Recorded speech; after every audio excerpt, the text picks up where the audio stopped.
Hi, Marie. Hi, Linda. Hi, Nicole. We just wanted to say welcome, everybody. We've got 2 guests today, so we're super excited to learn a little bit more about Teams. I haven't played with that feature a lot, and I haven't played with Zoom at all. So we're looking forward to learning more about those features. And you guys, this is interactive, so feel free to jump in and share. Welcome, everybody.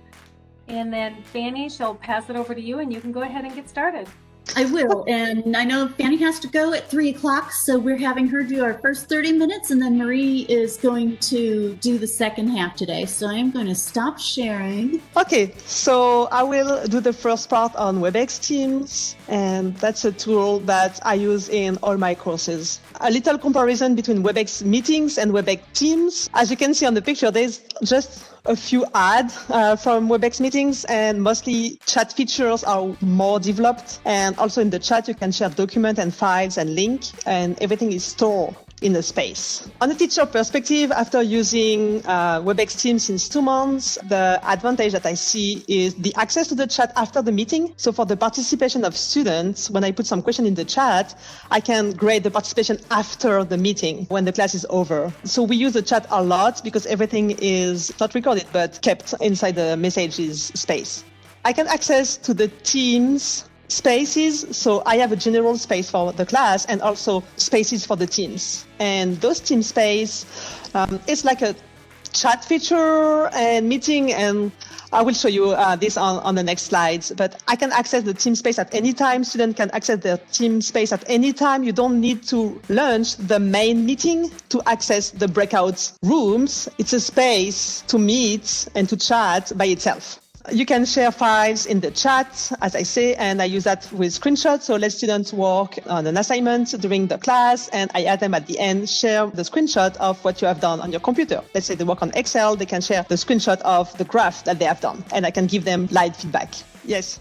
Oh, I just wanted to know, so at the outset, when you didn't know the difference between Teams and meetings, what got you started with Teams? Why didn't you go meetings?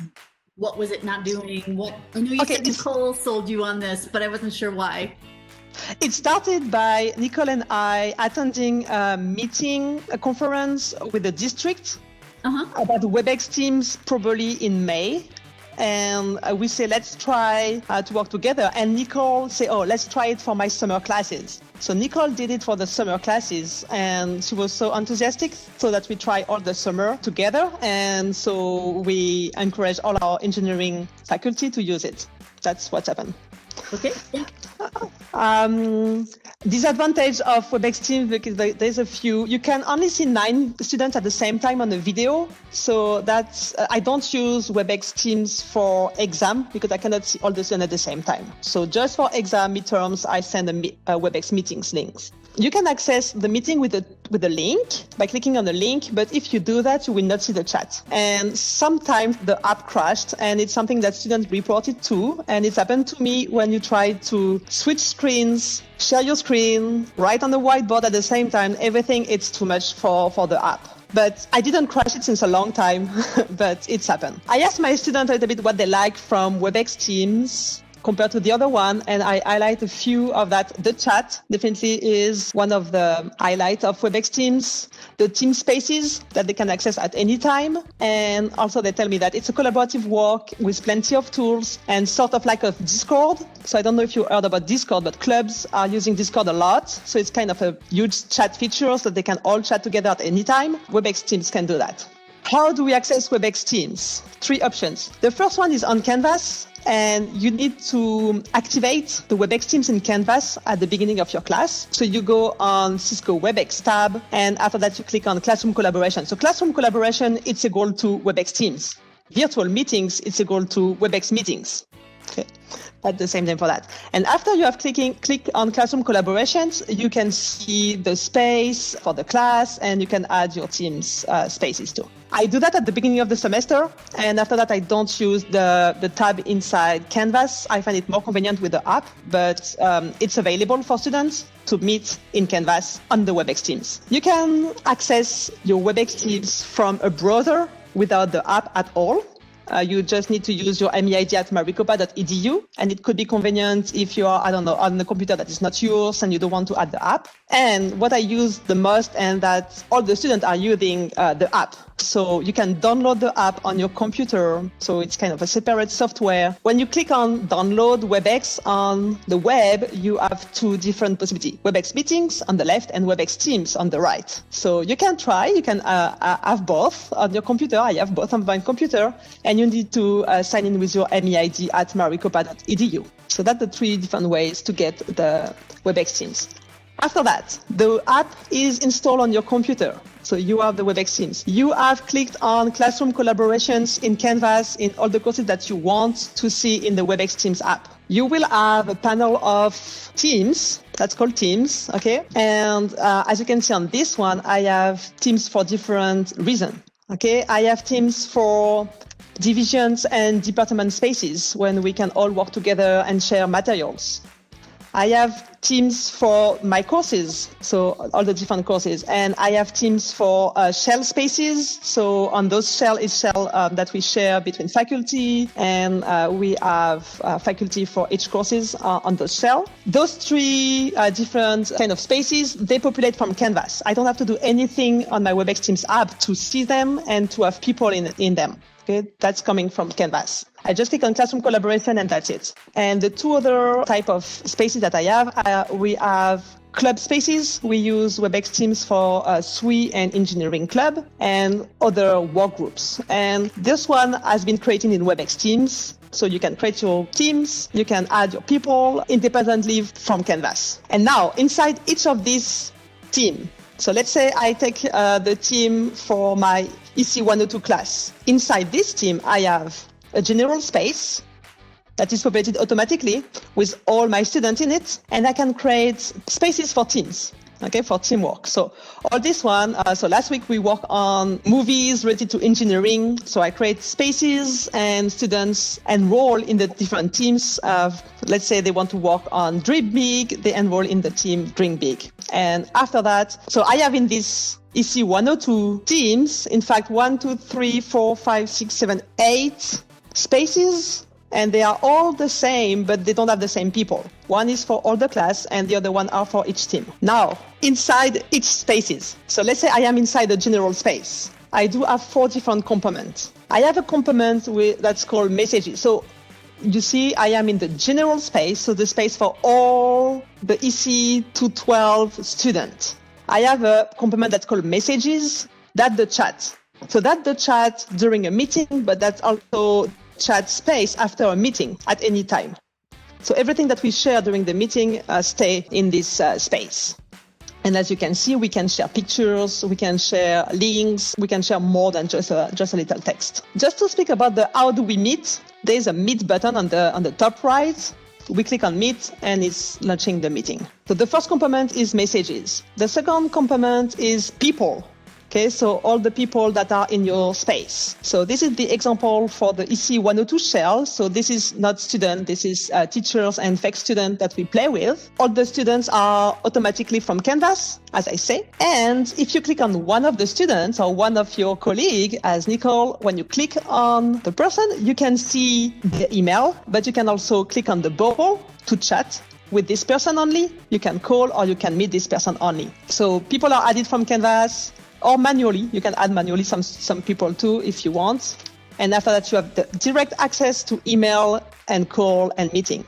And students figure out very well, very quickly that they can reach you by clicking on the chat, and that's very convenient. Direct access, faculty, student-faculty, but also student-student. So for example, I group homework for 2 students together. I don't have to create a team for that.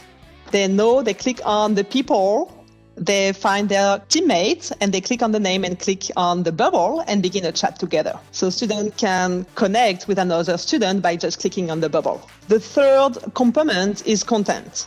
So everything that you have shared in the chat will be saved in content. So it could be a file. Let's say you share, a document that you want them to open. If you share a screenshot, if you share a link, or if you do a whiteboard, there's a whiteboard feature. Everything is saved there. So you can come back 1 week after, 2 weeks after, you can come back on your content. And you see who share the content. I removed the student's name, but you can see who share what. So let's say you want to grade something with the participation, you can ask them. I don't see the chat. I see some stuff popping, but I don't see the chat. So if you have questions, just stop me. So if you want to grade something based on something that they share during the chat later, you can do that. You can come back on the files. The fourth component is a schedule button. So you can schedule meetings, and you have the same feature than in Webex meetings, I mean that you have a link if you want to access with the link, or you have a phone number. That is really convenient for students sometimes to have the phone number so we can hear them well when they do a presentation, for example. So that was inside each space. Now on your main interface of Webex Teams app, you can see all those general spaces, team spaces, everything together. It looks like this on the right. That's my main interface. And on the left, that's either teams or either general spaces. This one, for example, general EC 212, that's my general space for my 212 class. Everything in blue, that's team spaces. So on the top there, that's Teams for a project for EC 102. This one is a project for EC 216. This one is for another EC 102. And I use that with live online class, but also online class. So I create some spaces for them. And if they need me, if they have questions, they can ask me their question in their chat. I can meet them there.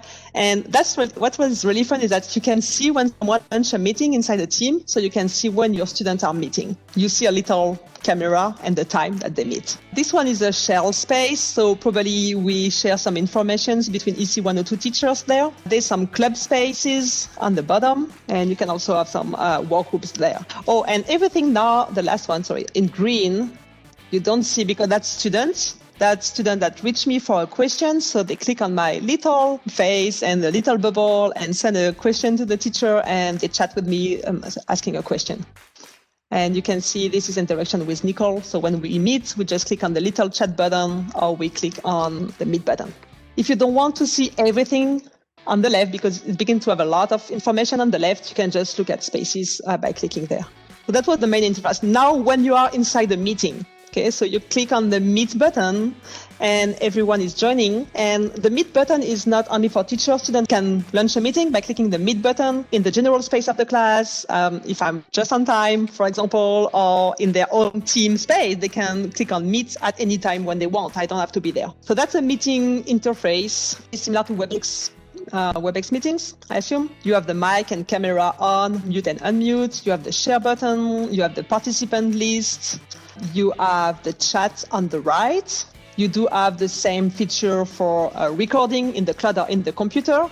And what is cool is when you click recording on the cloud, there's two cool things. First thing, you don't have to click on the recording in the cloud button. You can ask a student to do that. So I ask my students, if you don't see the green button on the top, please click on record on the cloud. It's just that I forget that. And they are pretty good to do that. And when the recording is done, is compiled by Webex, it's appear in the chat because we have access to the chat later. So in the chat, you will see a button, your recording is ready, this is the password. And I don't have to share the recording of the meeting. One very cool thing is the chat. So let's look a little bit closer to the chat. I call that the power of the chat. Thread. So we can answer to a questions by starting a thread, and we can reply to a thread. So instead of having just vertical or everything that is vertical, we can answer to specific questions. So for example, I will ask them to join some team. So I put 6 teams name and I ask them, put your name below team A.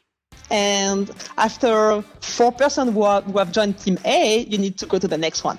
So I can ask them to choose a topic by putting 6 topics in the chat, and they add their name by starting a thread or reply to the thread. They can see how many people have already answered, and they stop when there's like 4 people, let's say, for this topic. And also, if you forget to answer a question, you can come back and just answer these questions, and it doesn't appear on the bottom of the chat. It just appears below the questions. You have some icons. So for any chat message, you can add a little icon. They like that. You can edit, delete your message, And that's so convenient because typo in the chat happens all the time. We usually type a little bit too fast, I will say, in the chat. It happens. So I click on the button, edit, and I can remove my mistakes. Inside the chat, you can change the fonts. You can do a new line. There's like some options to make it looks nice. And all these buttons that you see on the top, that's to share documents, share screenshots, access to the font, some feelings, icons. This one is just to share your personal room, link, etc. So the chat is really developed with a lot of feature. The conclusion on Webex Teams, I really think it's a great platform for courses, and not only online, but also online class, especially if you have teamwork, because students are very autonomous on how to meet, how to chat, how to share documents, etc. The spaces for teams, so I just show you the general spaces for a class, but the spaces for teams are exactly the same. So they have the 4 components: messages, content, schedule, and people. They have the same feature in the chat, and they have the button meet, and they can meet at any time. The students use this platform for their project all the time, and you have a little eye on their project and when they work, because you can see when they meet and you can see the chat pop up. But you can also leave the spaces if you want. So for example, I create a work group for each class. I add all the students, and I leave this group. So I say, that's your space to meet together. That's your space to ask a question together. If you want to work on a homework, if you have a question on a homework, maybe work together, and you are free to launch a meeting anytime. If you have a few people that want to work together, launch a meeting there. And I'm not here anymore to look at what they say. And it's very convenient because instead of having a question 10 times by a student, they speak in this group together, and I have one student that comes to ask me the questions if they don't figure out the answer. The only time I go in this group when they have an exam. I go in this group to make sure that they don't chat together. And it's a gain of time for faculty interactions. And it could be faculty with the S. It could be, you can make groups of 3-4 faculties inside. And for me, it's a gain of time for student-faculty interactions because it's easier for me to just answer to a chat questions, and I have the app on my phone too, than going on Canvas and answer in the Hitbox. It's really faster also to attach a document and to add a screenshot inside the little chat spaces that we have. So that's it for Webex Teams. Do you have questions? Well, I don't know if anybody has questions, but I always appreciate when you're pointing out features that can be used across multiple modalities. I really like the idea of the project use asynchronously. But anybody else? Questions? And I just want to add for the teams on Webex Teams at the beginning of your project, including when it's online, maybe the first 2 weeks, stay in their spaces and make some mandatory meeting, not with the time, but let's say that they have to meet with Webex Teams during the first week at any time that they want. And this is the 1, 2, 3 step that they need to do. So they used to use Webex Teams. They don't go on another platform. And after a few weeks, you can leave the groups and let them work by themselves there. I have a quick question for you, Fanny. I'm just thinking of if a spontaneous situation where I'm teaching live and I want to put everybody real quick in groups. If let's say I made 5 teams and I didn't actually put students in them yet. And at that moment, they could all 5 of them I don't know Webex Teams enough to know this, but if they could actually see all 5 teams and I said, okay, anybody that, starts with A to D in your last name, go to this chat room, and everybody, the next set of letters, go to the second one. Could you do that real quick or no? They do it by themselves. So I create just the teams, and let's say it's team A to D. And on your app, you can click on the little button Teams. You can see all the spaces that you are in and all the spaces that you are not in yet, and you can join them. So they do by themselves. So what I just said could happen because they wouldn't just see a team that they were specifically put in. They could see all of them and enter a room. Yes, but they need to join the team first. So before they join, they will see the team, but they will not be in. After they join, they will be in and they will see the chat, and etc. etc. And how fast could they get to join the team? Oh, I don't know, 20 seconds. Okay. It depends how fast they are. Okay, so I was just trying to see how fast that could happen and then get back to, okay. Yeah, I do it live during the class. I have a question from Jennifer. And Karen, do you want to put your question in the chat? see if I can answer. Do you keep them in the same teams all semester? Not at all. In EC 102, we are already at the 4 different teams. And I just create new teams. And after I have created everything from the previous team, I remove them. So I don't have like too many teams in my chat. Has Webex Teams been available the whole time, or is it a new feature? It's available since May, and it's district supported. So you can ask questions at the CTLA, but also at the district ITs. They can help with that. It seemed to me that a lot of people who leaned toward Teams did it because meetings didn't have the breakout features yet, and that allowing students to do the group work is so central to how most of us teach. So I know it's been out there. I just wasn't willing to jump into one more thing. Yeah. We tried. We practiced a lot during the summer to be ready for the students. But after that, we learn, and the students are learning very fast to add the app, and they know all the features. So it's going well. And I know you have about 4 minutes to get to your next meeting. Did anybody have any last questions for Fanny? Fanny, are they always on their computer, or are they sometimes on their phone? Sometimes they're on their phone. Mm-hmm. Okay. And so they add the app to both their phone and their computer if they want to use it that way? Yes. Okay. Yes. Thank you. Any last questions? Thanks. Thank you, Fanny, and thank you so much for reaching out to us. We're so happy that you wanted to share. You're welcome. If you have questions, you can reach me at any time. I will be happy to show you the app. All right. Thank you so much, Fanny. Thank you. Bye. Bye. All right, Marie, you'll be up here. I know you're a Zoom person and not a WebEx person, but I'm guessing you can handle either one. Do you have the share power right now, or do I need to give it to you? I do. Yeah. Good. Because it was interesting because Fanny was saying, well, I like Teams because the students have the power to do all these things. And I said, well, if you're setting up regular WebEx meetings, you can actually allow all those powers. So the letting anybody jump in and share is something that I set up for the LOL sessions particularly. Yeah. And Zoom has that feature as well, where you can allow students to share their screen or not. Or if you're sharing, you can bar them from taking over and sharing. So, all right. Well, hi, I'm Marie Huntsinger. I am a Zoom enthusiast. As well as a faculty member in the sociology department. I know that Zoom is not supported by the district, but I wanted to give you some information about why I find it useful.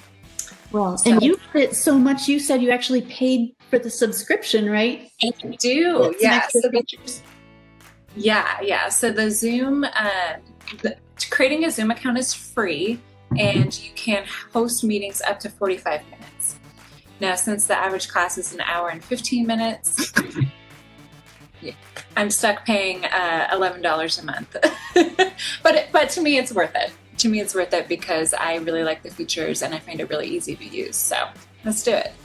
So I'll go through each one of these in more depth, but why I use it is that it includes nonverbal feedback icons.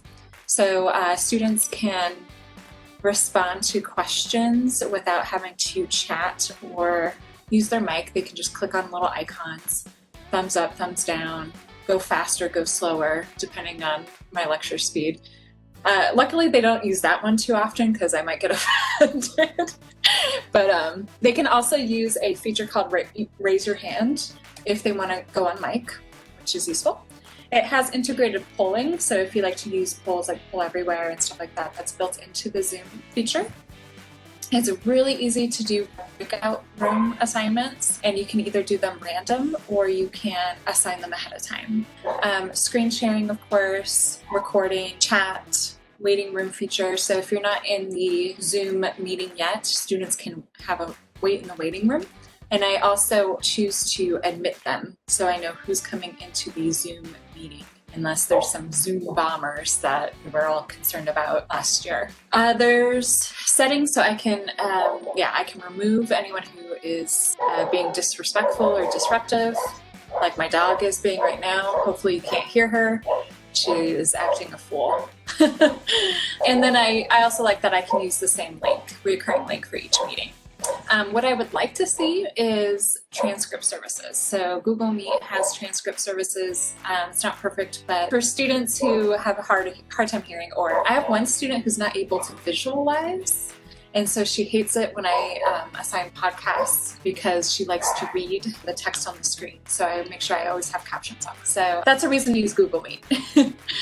Yeah, so accessing, you can zoom.us, you can create an account for free. If you want longer than 45 minutes, and you can upgrade.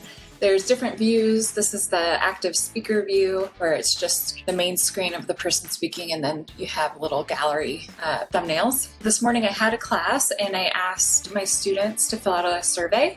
Sample size isn't too big, but 16 were in class today and they all responded. The majority of them have used WebEx, Google Meet, and Skype, and Zoom, obviously, since that's where I hold class. I asked them what their preferred video conferencing platform was. Overwhelmingly, they said Zoom. And then on a scale from 1 to 5, 1 being I hate it, 5 being I love it, the majority said they either really liked it or loved it. I asked them what features they liked about Zoom. Breakout rooms, they really like. Polling, chat, nonverbal cues, they could take it or leave. Screen sharing, they seem to really appreciate that. So I also asked them, what would you like to see more of in your live online classes? And overwhelmingly, they want more active learning, which is not surprising knowing what we know about students and learning. So they want more interactive activities. They love Kahoot. I thought I gave them too much Kahoot, but they really can't get enough. So they like quizzes, they like trivia, they like all that. I thought this was interesting. They had a group discussion, or they want more discussion on controversial topics.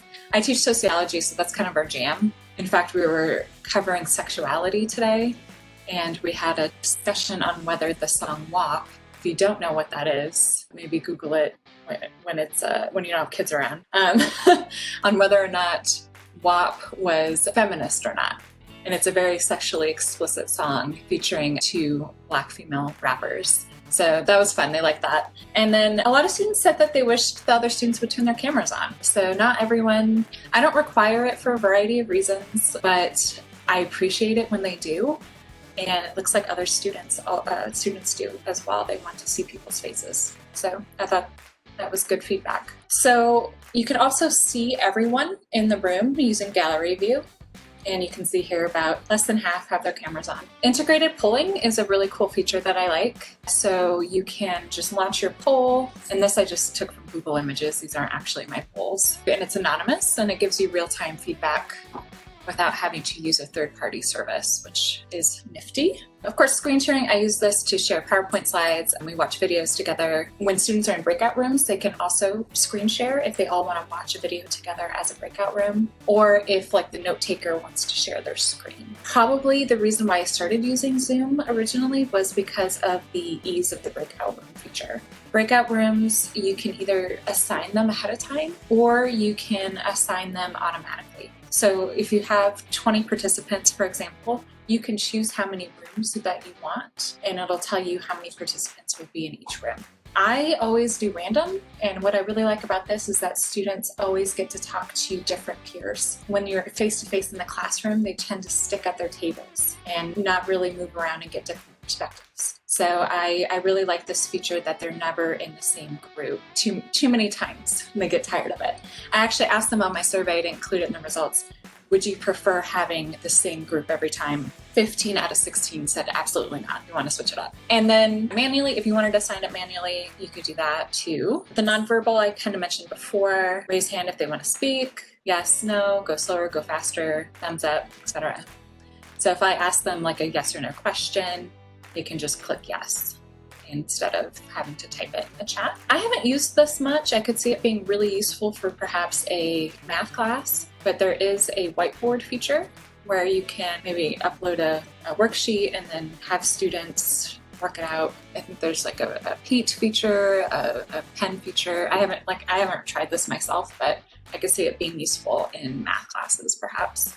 The chat, I really like chat. I think this is kind of a cool thing that we don't get face-to-face, especially for students who might be more shy and who may have trouble speaking verbally in class. I have some students who don't like to speak on mic, but who will definitely chat. So you can choose to save the chat or not.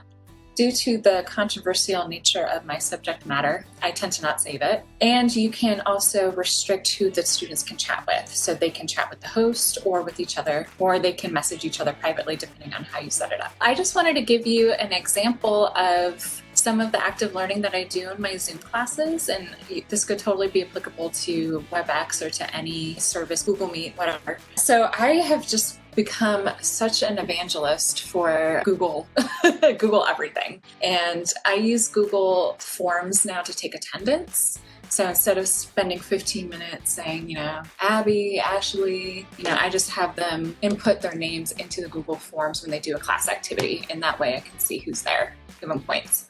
So class activity that I recently did for Halloween, I mentioned that I teach gender and society, is I had them look at how Halloween is gendered. So everything from gendered Halloween costumes to the expectations that women and increasingly little girls be sexy in Halloween, the sexualization of girls. So I had them fill out a Google form, and I can put that in the chat if you want to see that. I don't know what I'm doing. You can tell I'm not a WebEx guru. Well, Marie, I think that brings up a good point. I mean, we have to allow ourselves the time to play around and check out some of the different features in some of the different tools, because it takes a while. And even after you're experienced using it, there's still days where it's like, wait, where is that piece again? Or you get a little glitchy, or they change layout of things. So I think it's a real thing that need to allow ourselves times to play in some of these tools, because that layered on top of all the content is challenging. Oh, definitely. And there's definitely times where I even think I'm a Zoom pro, and all of a sudden I get my butt kicked because I don't know how to do something. Luckily, my students have been very gracious with the learning curve. So this is just an example of an activity I use on Google Forms. And so what I do is if I want to do a class activity, I usually create it in Google Form, or depending on the activity, I'll do Google Sheets or even Google Slides and do a collaboration slide deck like we learned about in Basecamp. Then I share the link in the chat. I assign students to the breakout rooms, and I usually give them about, depending on the assignment, 15 minutes or so. And what's nice is that I can bounce around the breakout rooms and check in on them just like we would in a face-to-face class, where we would make sure students are on track. Then I have them come back to the main session and have the reporter speak on the main points. And then I use this for attendance. So I think what makes this successful is definitely making sure that each student has a role, someone who fills out the form, someone who keeps time and keeps everyone on track. A challenger is someone who's devil's advocate, who pushes people to open their perspectives. And then a reporter is the one who's going to speak. So I have them determine who their names and roles are. And then here are some different websites that they can go to and analyze. This one has them analyze Halloween costumes then and now. So you can definitely see how sexy girls' Halloween costumes have gotten over the years. And what is that indicative of? And does that have larger consequences for society? It's been a lot of fun.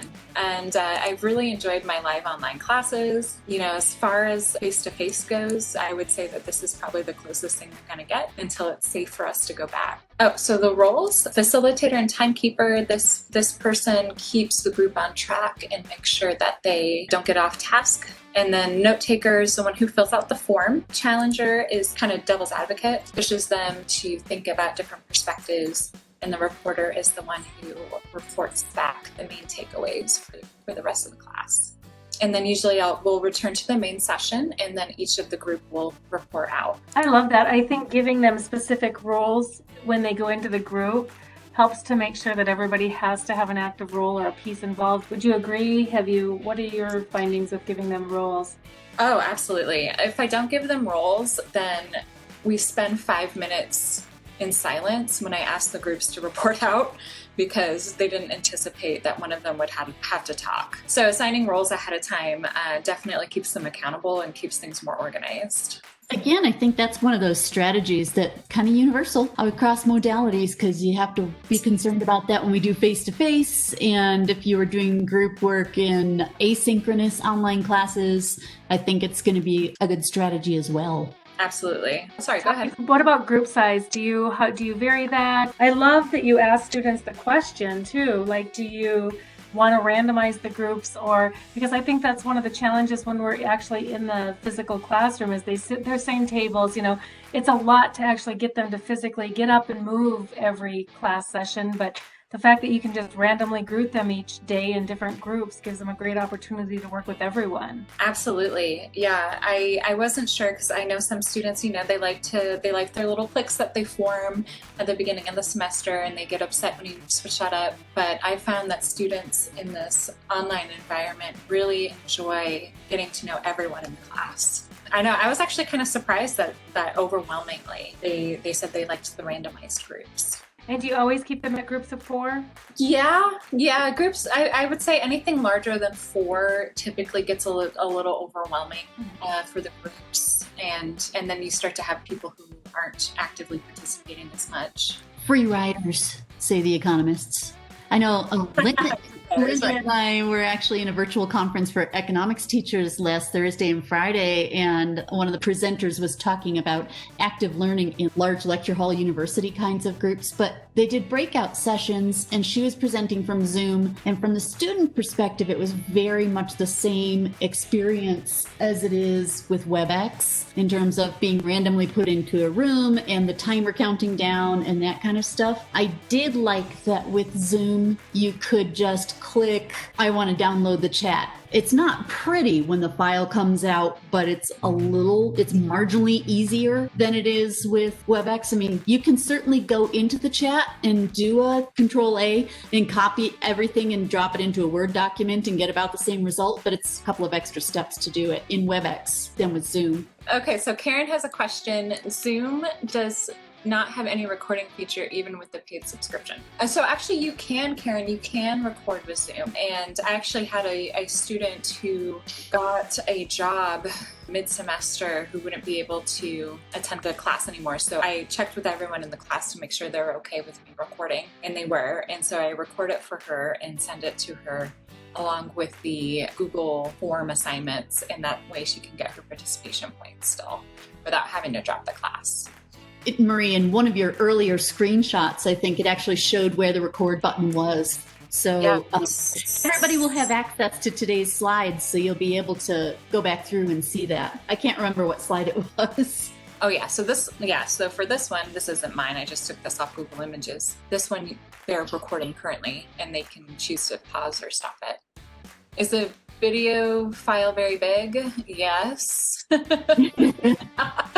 Yeah, it does. I save it on my computer, and then I usually send it to the student via Google Drive. And then I get rid of the video. I would say if you're recording them regularly, you could even store them on an external drive if you thought you were ever going to need those recordings in the future. But yeah, if it's a one-off and the student has access, I don't see why you'd hang on to it. Yeah, exactly.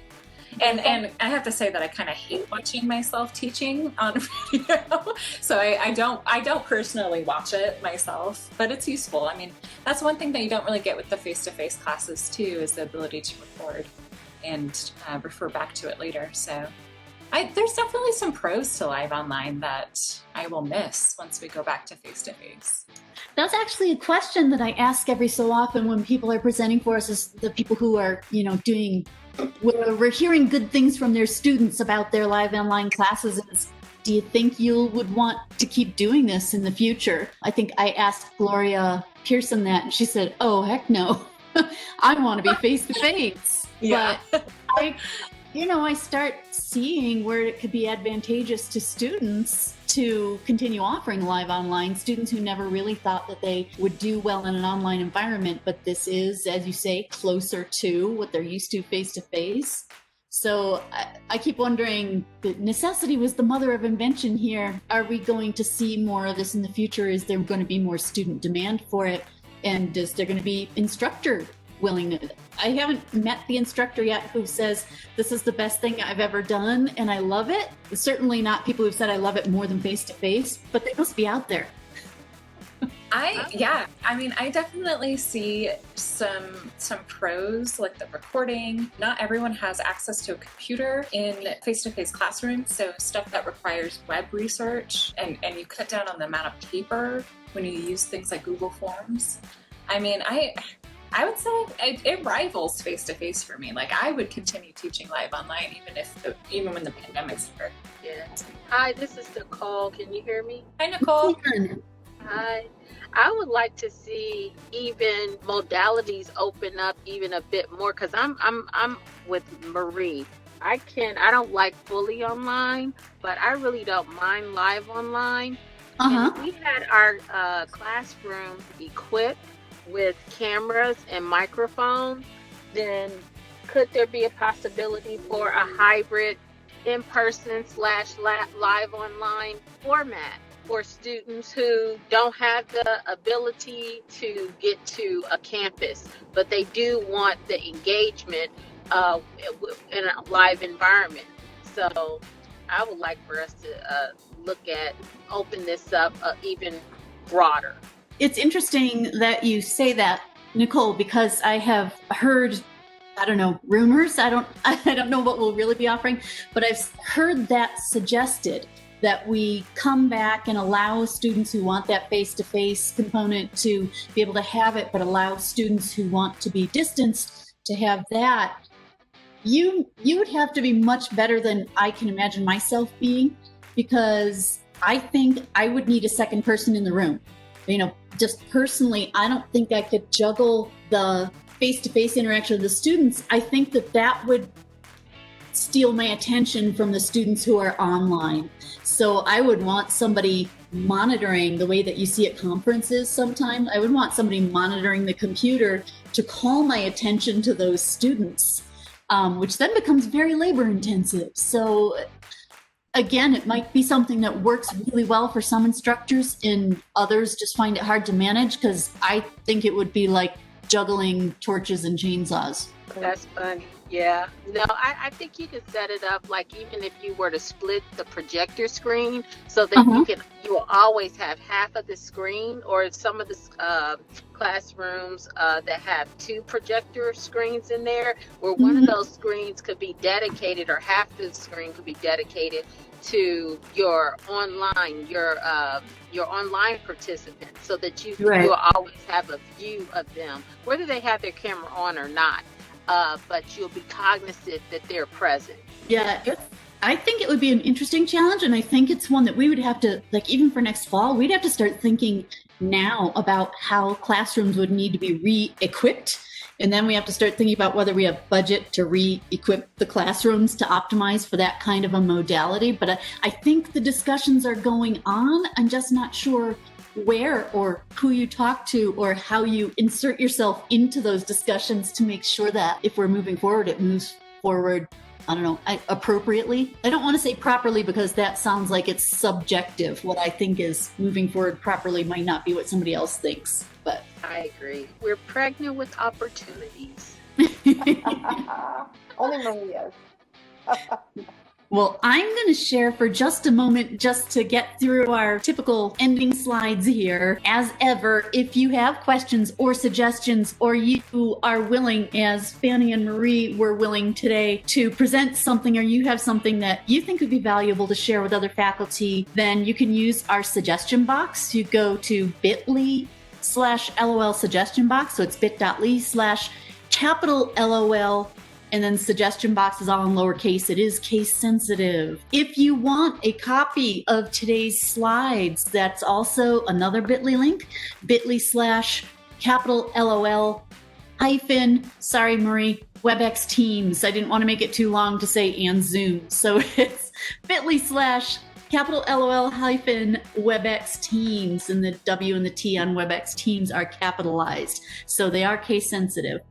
And then we do hope to see you next week, where our, well, not brand new, but fairly new instructional designer, Collie Andrews, is going to be presenting on Padlet next week.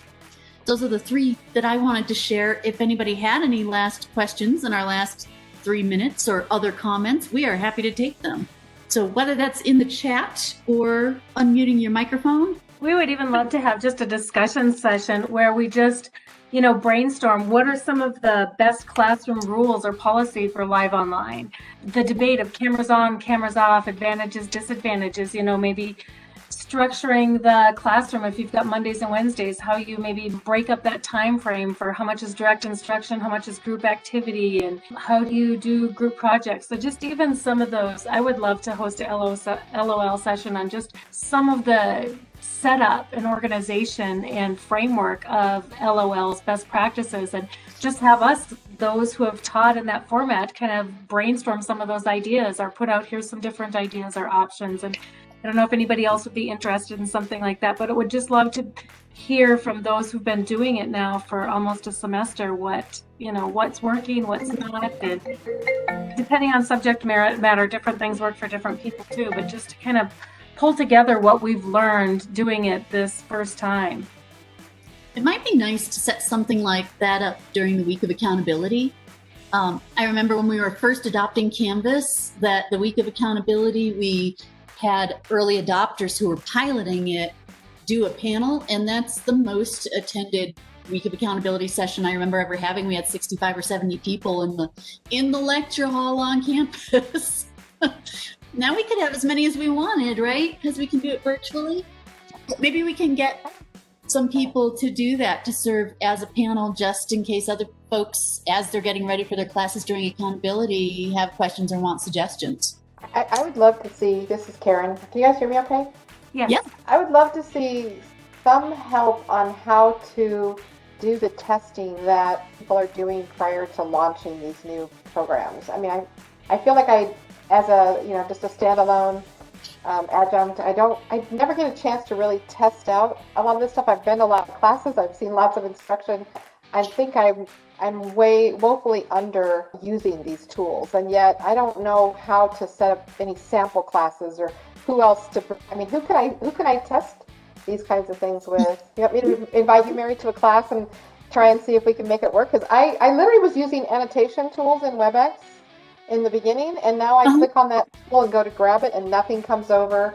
I get no color, I get no tool. And it's like something is different, or I'm grabbing it differently. But it's just, I still don't feel like I'm offering the class I was hoping I was offering. I'm trying so hard to make it better, but I seem to fall short. Karen, I love that. I know that even before we were starting the semester, we had a couple colleagues and I got together and we said, let's have a WebEx play date. And we just called them play dates. And then a couple of us said, let's have a Pear Deck play date, where we got in and some of us, we took turns being the instructor and seeing the instructor side and the student side. Do you think there would be interest if we just set up some play dates with some different tools so that we could see it from the student side, see it from the instructor side, and maybe, go back and forth and just some practice time, because it is nerve-wracking to get in there and try and do it live for the first time when you're with students. Maybe there would be some.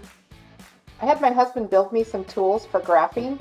He built me a mirror to put over my camera to be able to have the keyboard area be a place where I could do real-time graphing on a whiteboard. He built me a light board, but all of them have been showing in. I want that. All of them are showing in reverse. Like I'm missing some piece of. Even when I mirror the camera back and forth, I'm still getting. The students are telling me every time it's showing backwards, and so there's that kind of stuff. My poor husband's trying really hard, and he's very handy. But I just keep giving him new assignments, and then it doesn't work, and then I get frustrated, and I'm not sure. So I would love a play date if anyone out there. I do have a day job, so for me it's hard to find time. Certain days would work great for me, and other days would be impossible. But I need somebody like people you've been bringing to these meetings that has that experience, who can help some of us who are just trying to pick it up, because I don't want to experiment on my students anymore. Yeah. Well, and I know that Jen has largely been doing play dates with other education faculty. And Karen, I know that we had once early in the semester, I reached out to you guys and said, hey, let's just see how the first week was going. And then I dropped the ball. So if we, even among the econ faculty, wanted to say, hey, let's have a regular play date with some of these tools, then that's something that we could start with. Yeah, and I'm so glad you guys put this forum together. I haven't been able to come to every one of them, but this is exactly what I was looking for, was actually seeing it in practice and being able to, you've given us new names of people to call and talk to, but if we could set up something like that, Mary, that would be great, where we could do some practice time. I didn't even know that Webex Teams was even an option. I didn't know that was something I could have turned on at the start of the fall. That is completely a new fact for me today. So I haven't used Teams at all. I haven't put I went to a breakout group session, but I didn't feel comfortable using that even. So I'm in that place where I have been given a lot of information, but I have not been as great with actual implementation. Yeah, there's theory and then there's practice. Yeah. Right. And Karen, I think that's a good point too. Like, we learn about all these new tools, and it's one thing to see it from the viewer's side, or what it looks like, or the things it can do. It's another to actually get in and get your hands dirty and play with it, and allow for that learning curve to happen. And I love the word that you said, experiment on students, or try during that time with students. It is challenging, and it's those play dates are the great time to work things out. I mean, I remember that we did a Saturday Pear Deck play date, and we were on for 2 hours saying, oh, look, I could do this, and look, I can draw things here, all of those times. And then to take that into consideration too, the first time we use a tool with students, we've got to allow them that time for that learning curve, because I think of our students who are navigating all of these different platforms and all of these different tools, and this instructor uses WebEx and Pear Deck, and this one uses meetings and Flipgrid, and this one uses all of the things that we're using. I think we need to give them a little bit of time to work out that learning curve as well. So great comments. Any other questions, ideas, suggestions? And you're always welcome to put them in the suggestion box form if you don't want to bring them up just now today. What's the final request? Everybody turn your cameras on. Give us a wave if you can, if you feel comfortable. So good to see you all. Hey, Nicole. There's something that it does for my heart to see people. It's just so lovely. I was eating my lunch at the beginning of the meeting, so I didn't want to distract. That's okay. Everybody. Hey, Wendy. I love your backdrop. Is that a backdrop? Me too. That's actually her wall. Yeah, that's my wall. Well, thank you guys for attending. We appreciate it. So good to see you, and we'll see you next week if you're available. Padlet. All right. Thanks all. Good to see you. See you. Bye. Bye. Hi, Ariana.